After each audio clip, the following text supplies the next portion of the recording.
Tuhan untuk ibadah online Tuhan. Tapi kami sangat senang untuk memuji dan memuliakan nama-Mu. Kami sangat senang bernyanyi bersama adik-adik kami yang di rumah, bersama guru-guru sekolah minggu pada saat ini Tuhan yang melayani. Biarlah pujian kami ini menjadi salah satu cara kami untuk berterima kasih kepada Tuhan atas segala kehidupan yang Tuhan berikan dalam kehidupan kami. Tuhan Yesus yang baik, Engkau berkati adik-adik kami yang pada saat ini melaksanakan ibadah online dengan kesehatan, dengan sukacita, dengan panjang umur selalu Tuhan, sehingga di saatnya tiba nanti kami boleh melaksanakan ibadah bersama dengan kesehatan yang lebih lagi yang masih Tuhan berikan kepada kami. Tuhan Yesus yang baik, sebentar kami akan melanjutkan ibadah kami Tuhan Yesus. Kau berkati kami masing-masing Tuhan, berikan kami selalu suara yang indah, berikan kami hati yang semangat untuk memuji muliakan nama-Mu. Terpujilah Tuhan Yesus nama-Mu hari ini sampai selama-lamanya. Jadilah kehendak-Mu. Amin. Adik-adik, sebelum kita mendengarkan epistel, mari kita angkat satu pujian dengan judul lagu Apa Kabar Saya? Kasih Yesus. Kasih Yesus. Pakai gerakan ya.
Oke, sudah ketemu ya adik-adik ya. Kita ulangi lagi.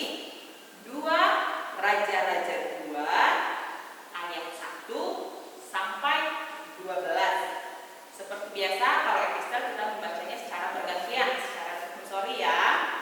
Kakak akan mulai di ayat yang ganjil, adik-adik yang di rumah di ayat yang genap, begitu sampai terakhir ya. Nanti di ayat 12 kita sama-sama. Kita mulai ya. Judul perikopnya Elia naik ke surga. Menjelang saatnya Tuhan hendak menaikkan Elia ke surga dalam angin badai, Elia dan Elisa sedang berjalan dari Gilgal. Berkatalah Elia kepada Elisa, baiklah tinggal di sini, sebab Tuhan menyuruh aku ke Betel. Tetapi Elisa menjawab, demi Tuhan yang hidup dan demi hidupmu sendiri, sesungguhnya aku tidak akan meninggalkan engkau. Lalu pergilah mereka ke Betel. Pada waktu itu keluarlah rombongan nabi yang ada di Betel mendapatkan Elisa. Lalu berkatalah mereka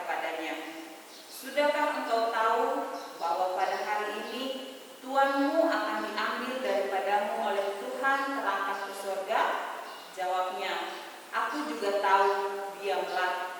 Berkatalah Elia kepadanya, "Hai Elisa, baiklah tinggal di sini, sebab Tuhan menyuruh aku ke Yeriko."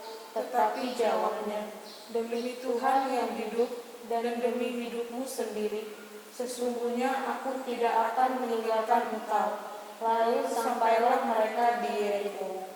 Pada waktu itu mendekatlah rombongan nabi yang ada di Yeriko kepada Elisa serta berkata kepadanya, "Sudahkah engkau tahu bahwa pada hari ini Tuanmu akan diambil daripadamu oleh Tuhan terangkat ke surga?" Jawabnya, "Aku juga tahu, diamlah." Berkatalah Elia kepadanya, "Baiklah tinggal di sini, sebab Tuhan menyuruh aku ke sungai Yordan." Jawabnya, "Demi Tuhan yang hidup dan demi hidupmu sendiri, sesungguhnya aku tidak akan meninggalkan engkau." Lalu berjalanlah keduanya. Ayat yang ketujuh ya adik-adik ya. 50 orang dari rombongan nabi itu ikut berjalan, tetapi mereka berdiri memandang dari jauh ketika keduanya berdiri di tepi sungai Yordan. Lalu Elia mengambil jubahnya, dipukulkannya ke atas air itu, maka terbagilah air itu ke sebelah sini dan ke sebelah sana, sehingga menyeberanglah keduanya dengan berjalan di tanah yang kering. Dan sesudah mereka sampai di seberang, berkatalah Elia kepada Elisa, "Mintalah apa yang hendak kulakukan kepadamu sebelum aku terangkat daripadamu." Jawab Elisa, "Biarlah kiranya aku mendapat 2 bagian dari rohmu." Berkatalah Elia, "Yang kau minta itu adalah sukar, tetapi jika engkau dapat melihat aku terangkat daripadamu, akan terjadilah kepadamu seperti yang demikian, dan jika tidak, tidak akan terjadi." Sedang mereka berjalan terus sambil berkata-kata, tiba-tiba datanglah kereta berapi dengan kuda berapi memisahkan keduanya. Lalu naiklah Elia ke surga dalam angin badai. Ayat 12 kita sama-sama ya. Ketika Elisa melihat itu, maka berteriaklah ia, "Bapakku, Bapakku, kereta Israel dan orang-orangnya yang berkuda." Kemudian tidak dilihatnya lagi. Lalu dirembutkannya pakaiannya dan dikoyakannya menjadi 2 koyakan. Demikian episode kita untuk pada kali ini. Kami memberkati. Oke adik-adik, kita akan lanjut ibadah kita ya, masih tetap semangat ya. Nah, sebentar kita akan mendengarkan warta yang kali ini akan dibawakan oleh Kak Grace. Tapi sebelum kita mendengarkan warta, kita akan satu pujian ya, judulnya "Setinggi-tingginya Langit". Kakak undang untuk bangkit berdiri ya.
jam 3. Itu aja.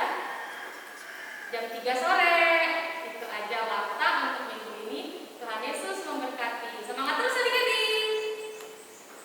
Baik adik-adik, kita lanjutkan ibadah kita. Sebentar lagi kita akan mendengarkan khotbah. Itu kita mengangkat satu pujian terlebih dahulu dengan judul lagu Di Dalam Dunia Ada Dua Jalan. Oke, gerakan ya adik-adik.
Inilah firman Tuhan dalam kitab Yesaya pasal 53 ayat 3 sampai dengan ayatnya yang ke-7.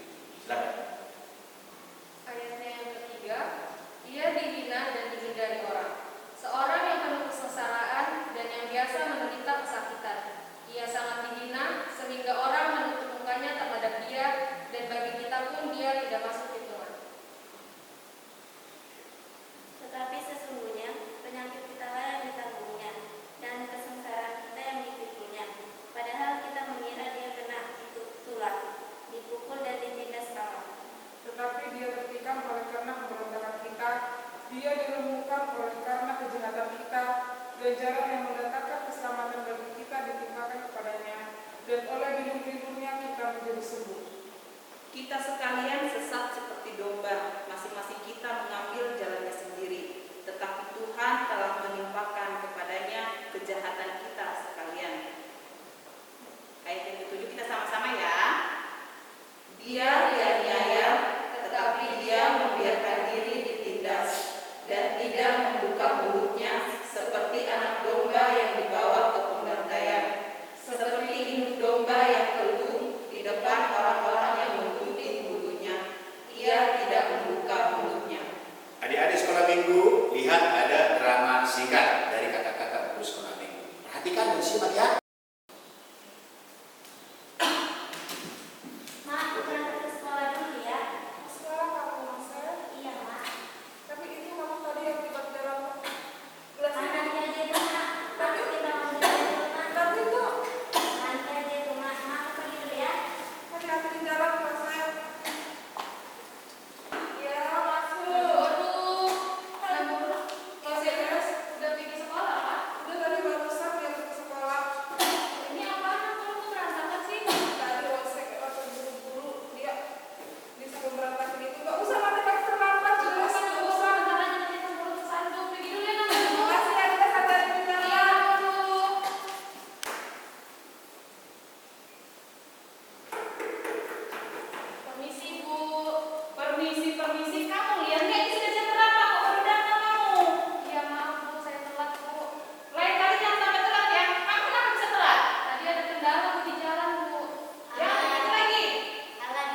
sekolah, dan tentu sebagai guru yang disiplin supaya anak-anak itu teratur, maka Grace ditegur. Tapi sayangnya Rose malah yang itu lagi manas-manasin gurunya. Akhirnya gurunya marah juga. Apa dikatakan apa Rose tadi? Memang dasar anak malas itu Bu, telat bangun. Padahal kita melihat tadi akan terjadi bahwa sebenarnya Grace terlambat pergi ke rumah Rose dan dia ingin mengajar Rose, tetapi Grace harus mengerjakan pekerjaan yang seharusnya dikerjakan oleh Rose, yaitu mengumpulkan kaca-kaca atau pecahan-pecahan gelas yang tertendang oleh dia. Itu dikerjakan oleh Grace, akhirnya dia terlambat. Tapi Rose bilang apa? Bahwa Grace adalah pemalas. Nah, begitulah Tuhan Yesus kita itu disalibkan, dia dicambuk, dia dimulai gitu. Dia ada juga yang orang yang menangkap pipinya seperti itu. Padahal tidak salah Tuhan Yesus. Padahal Tuhan Yesus tidak ada menghina orang, tidak ada merugikan orang. Malah Tuhan Yesus itu tahu nggak kalian? Ada orang yang meminta-minta di pinggir jalan, lalu kemudian ini orang buta meminta-minta seperti itu, dan Tuhan Yesus mengasihi tangannya jarinya ke mata orang yang buta itu lalu berjalan. Ada orang yang lumpuh yang meminta-minta di pinggir jalan. Apa dikatakan Tuhan Yesus? Bangkitlah, angkatlah ikanmu. Mana pernah Tuhan Yesus menghukum manusia? Tidak pernah. Tapi dia malah menyembuhkan manusia, dia menolong manusia. Tetapi karena orang marah dengan dia, walaupun dia seorang yang baik, Yesus itu adalah sahabat kita yang menebus dosa kita, orang cemburu dengan dia. Orang tidak suka dengan dia. Lalu bagaimana? Dia diadili, dia dihukum, dia disiksa. Harusnya orang yang kena hukum itu siapa? Yang pencuri. Orang yang hukum itu, yang kena hukum itu bagaimana? Orang yang membunuh. Apakah Yesus mencuri? Enggak. Apakah Yesus itu membunuh? Enggak. Malah ia menyembuhkan orang-orang sakit. Tapi kenapa dia dihukum? Nah, itu dikatakan oleh kitab cerita tadi, Nabi Yesaya, oleh karena kesalahan kita ditanggungan kepadanya, maka dia yang menerima dan menanggung dosa-dosa kita. Tuhan Yesus sudah di kayu salib dan dia disalibkan untuk menyelamatkan kita. Nah, adik-adik, janganlah seperti cerita tadi ya Rose ya, memang sesungguhnya Rose anak yang baik. Tapi dari adegan cerita tadi itu, bahwa kelakuan itu tidak baik karena kesalahan kita, orang lain menjadi kena hukum. Adik-adik biasa seperti itu. Dia yang salah, kakaknya yang kena hukum. Karena apa? Dia nggak tahu bahwa siapa yang jatuhkan itu kotoran, siapa yang bikin berantakan itu di lantai. Akhirnya kakaknya yang curi bersama mama. Nah, jangan dia seperti itu. Siapa yang merasa bersalah langsung ngaku, iya kita dimakhluk itu. Jadi jangan kita melemparkan kesalahan kepada orang lain. Itu yang pertama. Kedua yang mau dikatakan oleh teman-teman di sini, kita harus berbagi kepada orang yang memang harus dikasih perhatian. Pemanya kita ada memiliki sesuatu, teman kita tidak memilikinya, pemanya kita ada makanan, kalau kita hanya melihat-lihat, ya mungkin orang tuanya nggak punya, mungkin nggak ada uang orang tuanya, kasihan dia mamanya, ya kita harus berbagi. Jangan hanya kita senang sendiri, teman kita dan kita bagi. Sebagai anak Tuhan Yesus harus memiliki kasih, harus memiliki perhatian. Nah, dua kejadian ini harus menjadi kita ingat sama-sama. Oke, adik-adik sekolah minggu, jadilah anak-anak sekolah minggu yang memang sayang kepada orang tua, sayang kepada teman, dan juga peduli kepada orang-orang yang berkekurangan. Amin, adik-adik. Mari kita berdoa. Ikutkan doanya ya. Tuhan Yesus yang baik, Tuhan mengajari kami untuk mengampuni sesama kami, walaupun kami Tuhan dicela, difitnah, dituduh. Biarlah kami Tuhan orang yang baik seperti Yesus, demi kebaikan, demi kedamaian, demi keselamatan, demi kerukunan. Berkati kami Tuhan, jauhkan dari pandemi. Minggu yang akan datang, kami akan bergereja.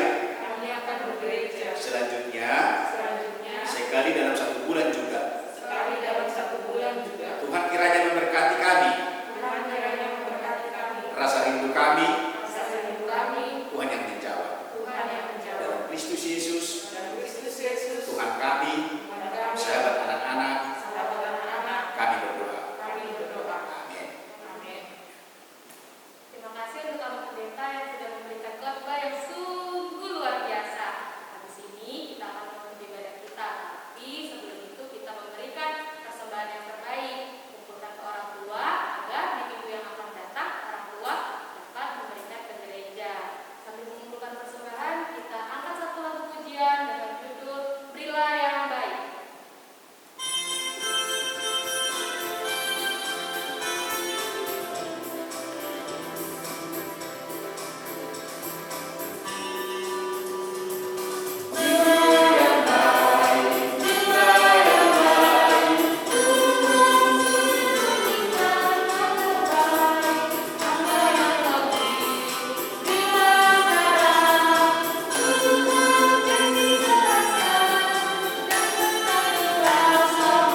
Amin. Kita bersama-sama berdoa dengan doa Bapa kami. Bapa kami yang di surga, dikuduskanlah namamu, datanglah kerajaanmu, jadilah kehendakmu di bumi seperti di surga. Berikanlah kami pada